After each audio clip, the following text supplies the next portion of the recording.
저 유튜브 방송을 시청해 주시는 사랑하는 형제 자매 여러분, 건강하십니까?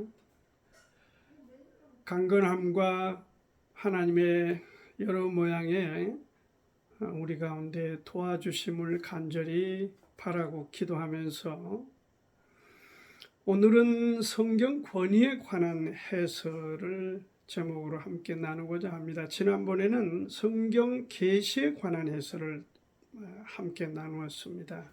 성경의 배경에 대해서 또 성경의 이 백그라운드를 통해서 우리가 확실히 조율이 되고 갖추어짐으로 해서 성경을 대할 때 더 확신의 참과 또 바른 길을 조차 보고 또 읽고 이렇게 묵상하고 이렇게 나갈 수 있는 도움을 조금이라도 드렸으면 하는 마음으로 이 시간을 갖습니다. 먼저 이 성경의 개념에 관해서 제가 이 사전을 보니까 남을 지휘하거나 통솔하여 따르게 하는 힘이라고 했는데, 물론 여기서는 건강한 쪽으로 도덕적인 힘을 말할 수 있다고 봅니다. 남을 지휘하거나 통솔하여 따르게 하는 그런 도덕적인 힘, 이렇게 사전에서는 정리를 하고 있다. 물론 도덕적이란 말은 제가 첨가시킨 단어입니다. 또 다른 말로는 일정한 분야에서 사회적으로 인정을 받고 영향력을 끼칠 수 있는 위신, 이렇게 했습니다. 위신한 말을 우리가 잘 쓰지 않는데 힘이라고 해도 좋을 것 같습니다. 그래서 이 권위란 모든 인간 관계에 있어서 필수적입니다. 여기 블리츠라고 하는 사회학자가 말하기를 질서 유지를 위해서 그렇게 권위라고 하는 것은 인간 관계에 필수적이다, 그렇게 말했습니다. 종교도 인간 관계의 한 면으로 우리가 본다면은 권위는 역시 필수적입니다. 그래서 우리가 먼저 알아야 될 이 권위에 관해서는 그 원천을 우리가 좀 이해하는 것이 중요하다고 봅니다. 그래서 오늘은 권위의 원천이 될 수 있는 요소들, 그것을 몇 가지 먼저 말씀을 드리겠습니다. 권위의 원천이 될 수 있는 것, 먼저 인간의 이성이 가능합니다. 이성이란 중요하죠. 역사적으로 이 캐톨릭 중세 문화 후에 그 스프링처럼 튕긴 그런 사상, 이게 바로 계몽 사상이고, 이 사상이 크게 발전되었습니다. 1688년 영국의 명예혁명으로 시작해서 1789년 불란서 대혁명까지 이 100년 역사를 일컬어 계몽시대다. 계몽 사상이라고 하는 것은 이 칸트에 의하면은 잘 아시죠? 독일의 철학자죠. 스스로의 미숙으로부터 탈피하여 자기 자신의 이성에 의해서 지도된다는 그런 주장을 하고 있는 것입니다. 무슨 얘기냐면은 우리에게 하나님이 주신 이 선물인데, 이성이 우리 스스로를 미숙에서 탈피시키는 중요한 힘이고 역할을 하고 요소다 하는 이야기인 겁니다. 바로 이 때가 인간 이성 시대였습니다. 캐톨릭 그 악화된 문화, 그것이 세속의 문화로 전환되는 시기이기도 하죠. 이 계몽주의 사람들은 이성에 대한 강조뿐만 아니라 또한 자연과 자연의 법칙에 지대한 관심을 갖고 이들은 또한 그쪽으로 많은 발전이라고 할까요? 진행을 했습니다. 자연의 법칙, 그러니까 인간의 이성에 이어서 이러한 것들이 이 시대에 우리 가운데 도드라진 특징이었다 하는 것입니다. 그렇기 때문에 이들은 이성을 강조하는 면에서 또 자연을 있는 그대로 자연 모습을 강조하기 때문에 이들은 초자연적이란 말을 쓰지를 않습니다. 초자연적이란 게 없다는 것이요. 기적도 없다는 것입니다. 그리고 계시 종교 그런 것들은 존재가 불가능하다. 무시했던 시대이기도 합니다. 그러한 것들은 그러니까 초자연적이나 무슨 기적이나 어떤 계시 종교나 이런 것들은 이들 이성주의자들이 볼 때는 하나의 상상이고 무지에 묶어두기 위한 발명품에 불과하다. 이렇게 평가절하했습니다. 결과적으로 권위를 부인한 것입니다.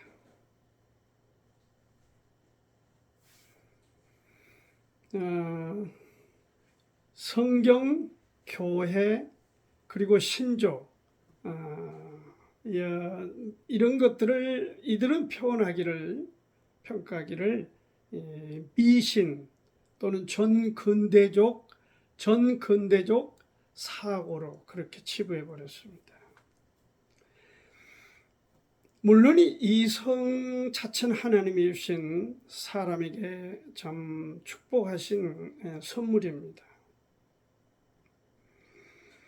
그러나 이성을 지나치게 강조해도 또 이성을 지나치게 무시해도 그건 문제입니다. 이성과 신앙의 조화가 필요하다.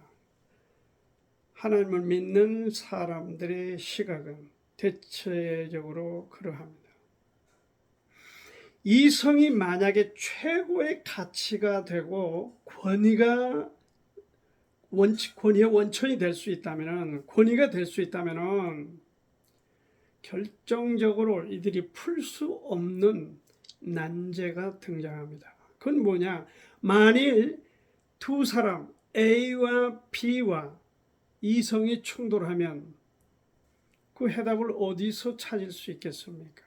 그래서 이 이성주의자들, 계몽사상가들의 주장은 상당히 원시적이라 할까요?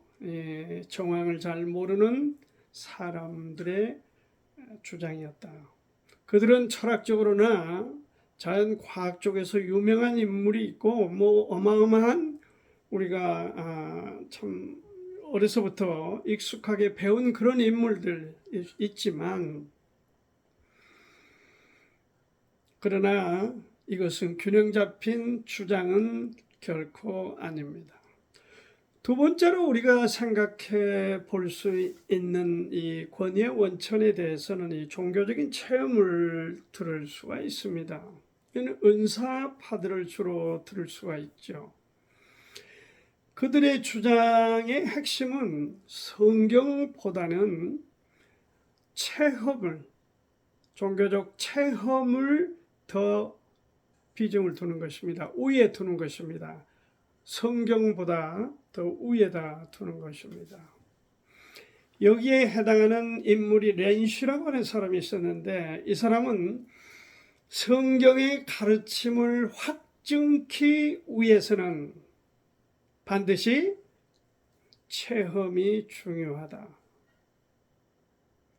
지금 제가 여러분들에게 말씀드린 것은 우리가 종교적인 체험이나 말씀을 통해서 어떤 체험을 하는 것에 대해서 어떤 간증을 갖게 되는 것을 거부하는 얘기가 아니고 66권이 하나님의 말씀을 덮어두고 어떤 경험적인 측면에서 접근하는 주장이라고 말씀을 분명히 드립니다.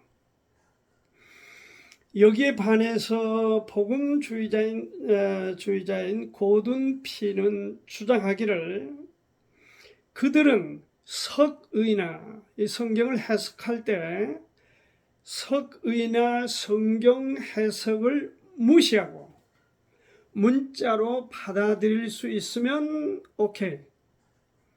그리고 그 외에는 영해나 또 우화적 해석을 해버리는 것입니다.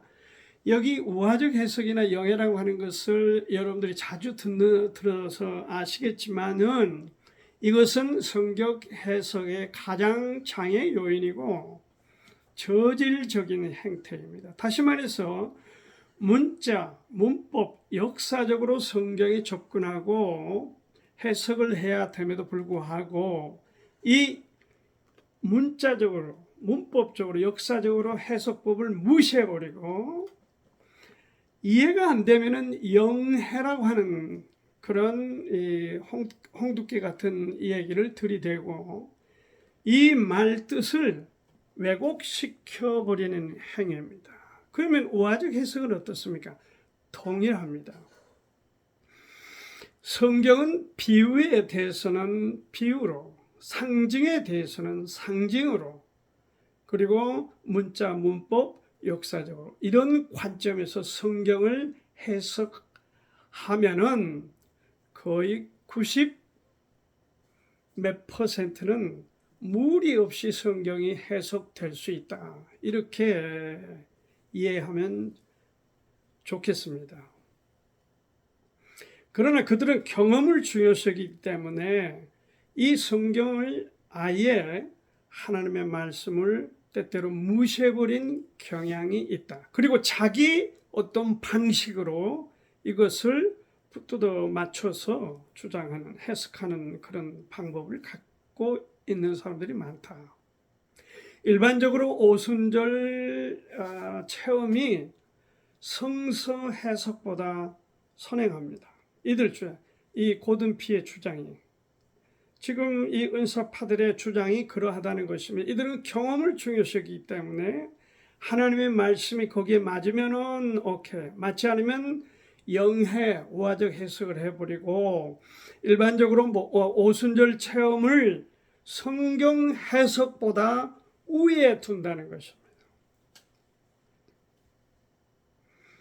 다시 말씀을 드리지만 개인의 종교적인 신앙적인 어떤 체험을 제가 지금 잘못했다고 말씀드린 것이 아닙니다. 하나님의 말씀을 읽고 깨닫고 거기서 어떤 경험을 갖는 것은 합당하고 합리적인 성경의 가르침이지만 내 경험, 내 체험을 성경보다 위에 두고 그걸 중심으로 성경이 필요하면 끄잡아 인용을 하고 그리고 반대인 경우는 무시해버리는 이런 행태, 체험을 권위의 원천으로 삼는 주의를 제가 위험한 주의다, 발상이다, 가르침이다, 주장이다 이렇게 말씀을 드리는 것입니다. 성경을 대할 때 이성이나 어떤 우리가 체험, 경험을 앞세워서 성경을 열면 100% 문제가 있다. 그것은 그렇게 중요하지 않다. 내려놓아야 된다. 성경을 바르게 읽는 데서 출발해야 된다. 성경을 바르게 대하는 태도에서 우리가 중요한 비중을 찾아야 된다 하는 것을 강력히 말씀드립니다. 그리고 세 번째, 그러니까 첫째 이성이 하나 있고요. 그 다음에 체험주의에 관한 얘기, 그리고 하나는 이 전통에 관한 겁니다. 주로 이 캐토릭에서 사용하는 방법이죠. 캐토릭은 전통, 그들의 교회의 전통, 교회라고 하는 건 지금 천주교를 얘기하는 것입니다. 천주교의 내려온 역사적인 그 전통과 성경과 동일시합니다. 동일한 권위를 둡니다. 신구약 성경도 교회 전통도 하나님이 주셨다. 이들은 그렇게 믿고 있습니다. 제2차 바티칸 공의회에서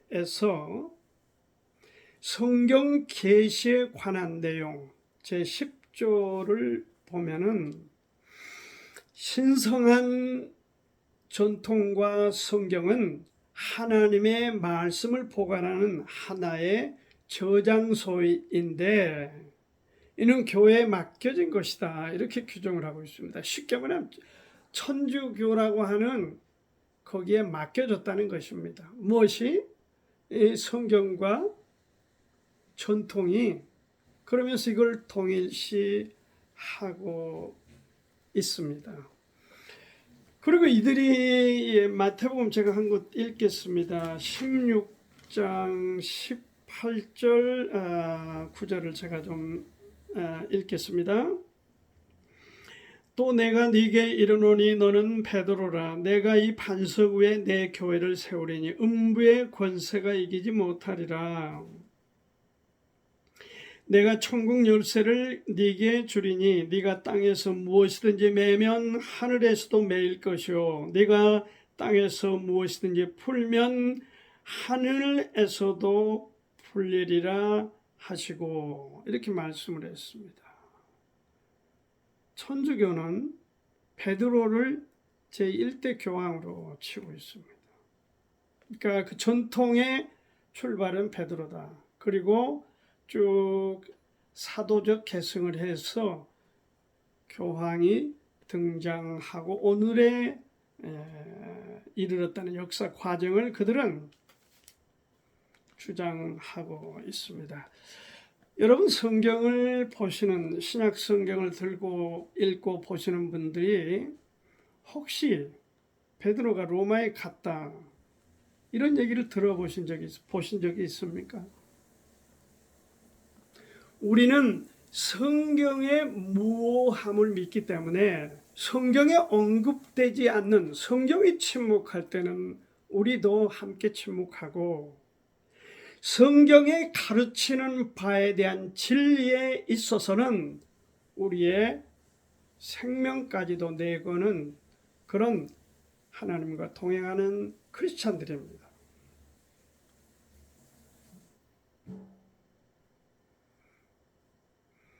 이런 황당한 주장을 통해서 무슨 열쇠를 주겠다 해서 지금 그 교황이 행사하는 열쇠를 지금 가지고 있습니다. 여기 성경에서 말하는 열쇠가 무엇입니까? 여러분 내가 천국 열쇠를 4개 준다. 베드로에게 주겠다고 했는데 여러분 천국 열쇠가 뭡니까? 무슨 굴이나 무슨 은이나 무슨 금으로 이렇게 깎아서 만들어 놓은 열쇠를 얘기하는 겁니까? 천국에 그런 열쇠를 사용해서 들어갈 수가 있습니까? 그래서 그런 잘못된 가르침으로 그런 그림을 만들어서 우매한 사람들을 오도시키고 있는 것이 바로 천주교의 가르침입니다. 여기서 말한 열쇠는 열쇠들입니다. keys, S가 붙어 있습니다. 복수예요. 열쇠들, 그 열쇠들을 베드로에게 줬는데 베드로가 오순절 예루살렘에서 그 키를 한번 썼습니다. 복음을 유대인들에게 여는 역할을 했고 또 키스 중에 한 번 더 사용한 것은 바로 이방인 로마 백부장인 고넬료에게 복음을 열어서 유대인에게 이방인에게 온 세상의 모든 사람들에게 복음의 키를 열어준 그런 복수 형태, 글입니다. 이런 것들을 자기 전통에 짜맞추어 어떤 교황을 어떤 권위자로 이렇게 세우기 위해서 이렇게 해석까지도, 성경 해석까지도 잘못하는 그들의 모습을 우리가 정확하게 알아야 됩니다. 로마의 베드로는 갔느냐 하는 말은 여러 소설이나 정황상 사람들이 꾸며서 내놓은 얘기지 전혀 신빙성이 없다 하는 것을 말씀드립니다. 모든 종교적 전통의 가치를 성경과 일치하여 주장하는 거기에 심각함이 있습니다. 하나님의 권위를 약화시키는 행위는 삼가해야 됨에도 교회라고 하는 이름 아래 이런 악한 일들이 진행됐습니다. 여러분 아시는지 모르겠습니다. 캐토릭은 주장하는 게 세 가지가 있습니다. 하나는 성경입니다. 그리고 전통입니다. 그리고 교황의 가르침입니다. 이들의 사실상 비중을 우리가 엿보건대 성경의 가르침을 33.3%, 전통을 33.3%, 그리고 교황의 가르침을 33.4%, 0.1% 교황의 가르침을 비중을 더 둠으로 해서 사실상 교황이 법입니다. 그 체제가 오늘까지 진행되는 것입니다. 그러므로 이 전통 권위가 될 수가 없습니다. 권위의 원천이 될 수가 없어요. 인간의 이성도 모자랍니다. 체험도 그렇습니다. 그리고 종교적인 전통도 마찬가지입니다. 그래서 이번에는 네 번째로 이 전통의 권위의 원천은 하나님이다 하는 것을 말씀드립니다. 이성주의나 체험주의나 전통주의는 일종의 주관주의자들입니다. 하나님의 권위가 어떻게 인간에게 전해지느냐, 이게 중요합니다. 어떻게 하나님의 권위가 인간에게 알려졌느냐. 하나님의 권위는 그래서 위탁권입니다. 위탁권이에요. 하나님께서 독생자 아들 예수님께 위탁하신 것입니다. 무엇을? 하나님의 영역을 위탁하신 것입니다. 원래는 예수님이 하나님과 동등하심으로 우리는 분명히 믿고 있습니다. 하나님의 권위를 또는 하나님께서 그 대리자를 세워서 그렇게 아들에게 위탁이지만 사실은 다른 의미에서는 하나님과 주님은 동등됨이다 라고 빌립보서에서 말씀하고 있습니다. 요한복음 5장 27절에서도 또 인자됨을 인하여 심판하는 권세를 주셨느니라. 하나님께서 아들 예수님께 심판의 권세를 주셨습니다. 복음서를 우리가 통해서 예수님에 대해서 자세히 알 수 있습니다.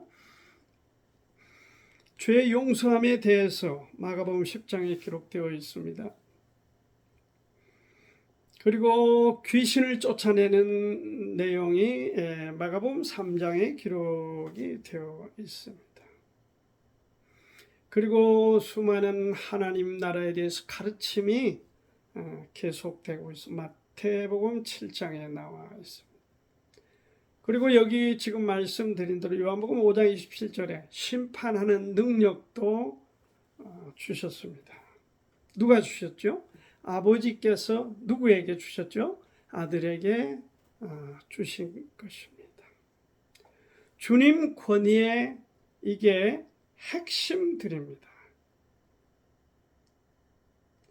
이 주님, 하나님께서 위탁하여 예수님, 아들 예수님, 주님께 주신 이 권위가 주님이 다시 누구에게 위탁을 하는 것입니까? 제자들에게 위탁을 합니다. 우리가 아주 많이 대하고 읽고 보는 책입니다.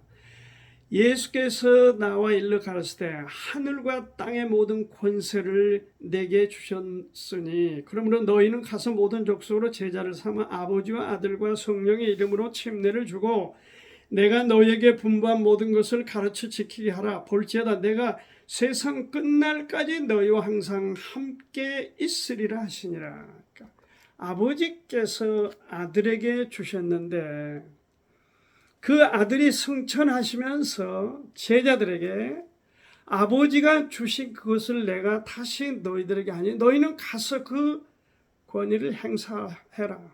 그 권위로 일해라. 그건 누가 주신 거다? 하나님이 위탁으로 주신 것입니다. 이건 하나님 자신입니다. 성령께서 오셔서 이것을 요한복음 14장 26절과 16장 13절을 보면 제자들에게 두 가지 일을 하셨습니다. 그거는 주님께 듣고 배운 것을 성령께서 강림하시고 그것을 너희들에게 기억나게 할 거다. 그리고 새로운 진리 가운데로 성령께서 너희를 인도하실 거다. 아버지가 아들에게, 아들이 제자들에게 부여한 이 위탁 권위를 우리가 여기서 지금 정리해 보고 있습니다. 기억나게 하시고 바로 새로운 길로 인도하시는데 누가 하시느냐? 삼위 되시는 성령께서 너희들에게 기억하고 생각나게 할 것이다. 가르치실 것이다. 그러므로 우리는 권위의 원천은 하나님이라. 권위의 원천은 예수 그리스도시다.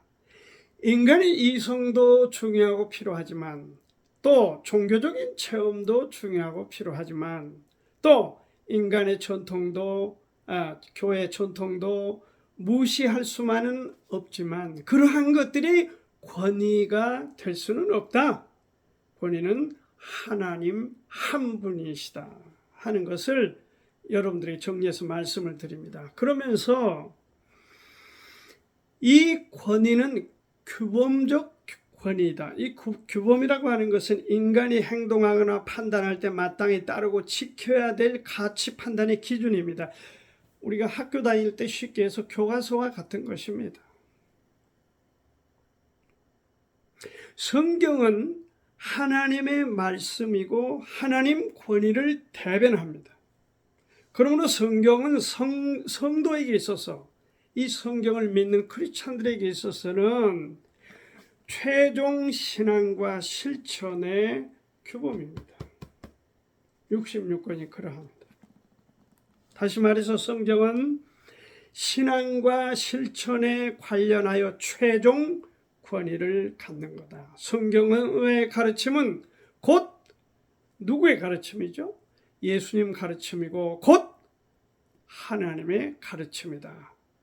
이렇게 우리가 받아들일 수 있습니다. 이해하면 좋겠습니다.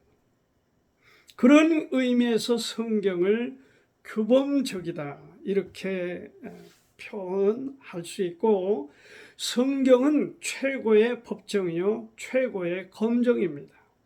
이 지구상의 성경 외에 우리 가운데 어떤 권위의 원천 그리고 권위에 해당하는 그런 규범은 없습니다. 그만큼 성경이 중요합니다. 그래서 우리 성도들은 모든 생각과 행동에 있어서 성경 앞에 굴복해야 됩니다. 그래서 여기 윌리엄 앵겔이라고 하는 사람이 주장한 게 있습니다. 여러분에게 소개하고 말씀을 맺겠습니다. 세 가지 측면에 즉각적 이용성이 있어야 된다. 이 규범에 합당하려면 즉각적으로 이용할 수 있어야 된다. 다시 말해서 객관적으로 누구나 이용 가능해야 된다. 그렇습니다. 성경은 가난한 사람이나 부자나 무슨 어마어마한 그룹의 회장이나 무슨 지위에 있는 대통령이나 무슨 공무원이나 무슨 저 노동자로서 힘들게 일하는 사람이나 여자나 남자나 처녀나 아주머니나 어떤 사람에게도 열어서 즉각적으로 볼 수 있고 사용할 수 있도록 우리 손에 주어진 것입니다. 이게 권위의 중요한 요소다. 그리고 내재적인 가치를 들을 수 있습니다. 권위는 공적이고 개방적이어야 한다. 비밀리에 감춰놓은 것은 권위가 될 수가 없습니다. 공적이어야 됩니다. 모든 사람이 공감을 해야 됩니다. 물론 불신자를 얘기하는 것은 아닙니다. 모든 사람이 성경을 구원받은 그리스도인들 모든 사람들 성경을 들고 여기에 매우 공감하고 함께 이 말씀을 통해서 하나님 나라를 펼쳐나가는 것입니다. 그리고 궁극적인 주장입니다. 최종적인 조정관이고 최고의 법정이 바로 성경이다, 바이블이다 하는 것을 말씀했습니다. 윌리엄 엥겔이 말씀했습니다. 권위에 대해서 정리를 합니다. 인간 이성도 그 자리에 갈 수가 없습니다. 종교적인 체험도 갈 수 없습니다. 어떤 교회든지 천주교든 어떤 개신교든 어떤 교회든 거기에 전통이 거기에 갈 수 없습니다. 거기는 하나님의 영역입니다. 지위입니다. 위치입니다.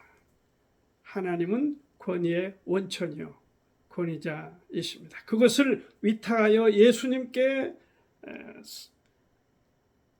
그 권위를 위임하셨고 예수님은 제자들에게 위임하였고 그 내용이 바로 규범화되어서 성경 안에 볼 수 있습니다. 복음서를 보면 예수님에 대해서 예수님과 동행했던 사람들이 쓴 사도행전과 서신서를 통해서 우리가 정확하게 확실하게 그 영역과 위치를 알 수 있도록 하나님께서 규범으로 우리 가운데 성경을 주셨습니다. 그래서 이 성경이 우리의 권위가 되는 것입니다.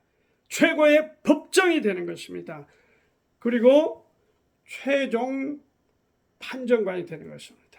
조정관이 되는 것입니다. 그러므로 우리가 어려움이 있을 때 또 기쁨이 있을 때 어떤 경우도 성경을 떠나지 말고 성경 안에서 찾으면 하나님께서 우리에게 축복해 주시고 분명히 만나 주실 것으로 믿습니다.